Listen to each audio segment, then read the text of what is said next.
بسم اللہ الرحمن الرحیم۔ السلام علیکم۔ حضرت حسن بصری رحمۃ اللہ علیہ کا زمانہ ہے۔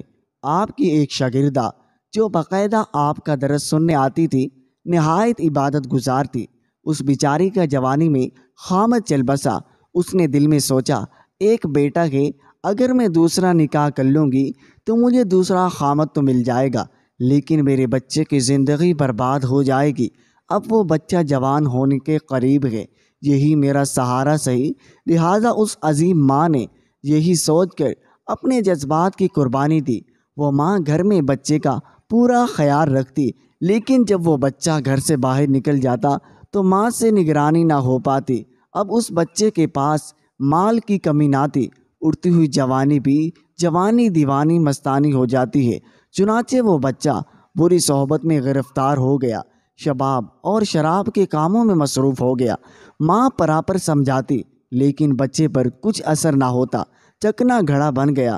وہ حضرت حسن بصری رحمۃ اللہ علیہ کے پاس لے کر آتی۔ حضرت بھی اس کو کئی گھنٹے سمجھاتے، لیکن اس بچے کا نیکی کی طرف رجحان ہی نہیں تھا۔ حضرت کے دل میں یہ بھی بات آئی، شاید اس کا دل پتھر بن گیا ہے، مہر لگ گئی ہے۔ بہرحال ماں تو ماں ہوتی ہے۔ ماں اسے پیار سے سمجھاتی، میرے بیٹے نیک بن جاؤ، تمہاری زندگی اچھی ہو جائے گی۔ کئی سال برے کاموں میں لگ کر اس نے اپنی دولت کے ساتھ اپنی صحت بھی تباہ کر لی، اور اس کے جسم میں لا علاج بیماریاں پیدا ہو گئی۔ معاملہ یہاں تک آ پہنچا، اٹھنے کی بھی سکت نہ رہی اور بستر مرگ پر پڑ گیا۔ اب اس کو آخرت کا سفر سامنے نظر آنے لگا۔ ماں نے پھر سمجھایا، بیٹا تو نے اپنی زندگی تو خراب کر لی، اب آخرت بنا لے اور توبہ کر لے۔ اللہ بڑا غفور رحیم ہے، وہ تمہارے تمام گناہوں کو معاف کر دے گا۔ جب ماں نے سمجھایا، اس کے دل پر کچھ اثر ہوا۔ کہنے لگا، ماں میں کیسے توبہ کروں، میں نے بہت بڑے گناہ کیے ہیں۔ ماں نے کہا، بیٹا حضرت سے پوچھ لیتے ہیں۔ بیٹے نے کہا، ماں اگر میں فوت ہو جاؤں، میرا جنازہ حضرت حسن بصری رحمۃ اللہ علیہ پڑھائیں گے۔ ماں حضرت کے پاس گئی۔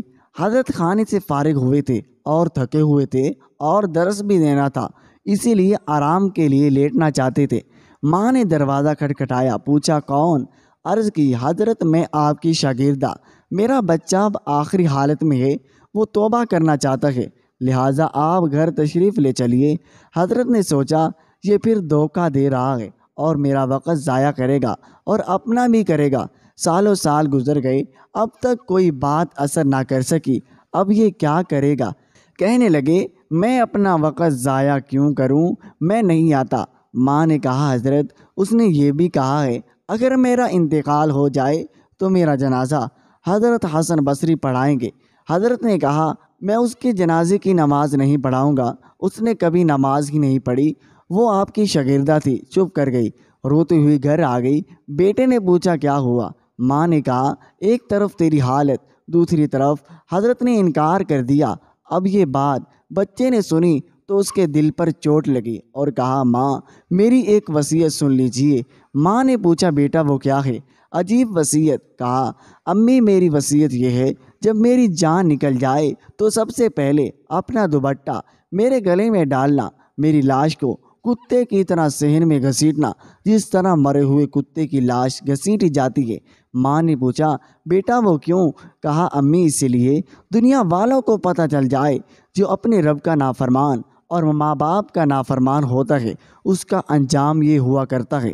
میری پیاری ماں، مجھے قبرستان میں دفن نہ کرنا۔ ماں نے کہا، وہ کیوں؟ کہا، مجھے اس صحن میں دفن کر دینا، ایسا نہ ہو کہ میرے گناہوں کی وجہ سے قبرستان کے مردوں کو تکلیف پہنچے۔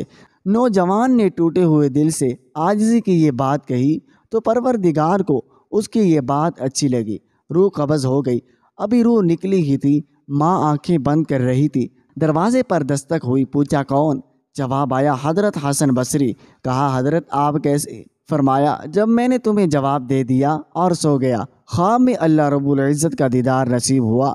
پروردگار نے فرمایا، حضرت حسن بصری تو میرا کیسا ولی ہے، میرے ایک ولی کا جنازہ پڑھانے سے انکار کرتا ہے۔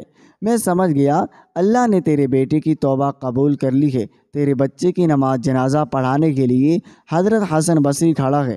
اے اللہ تو کتنا کریم ہے، مرنے سے چند لمحہ پہلے اگر کوئی بندہ شرمندہ ہوتا ہے تو اس کی زندگی کے گناہوں کو معاف کر دیتا ہے۔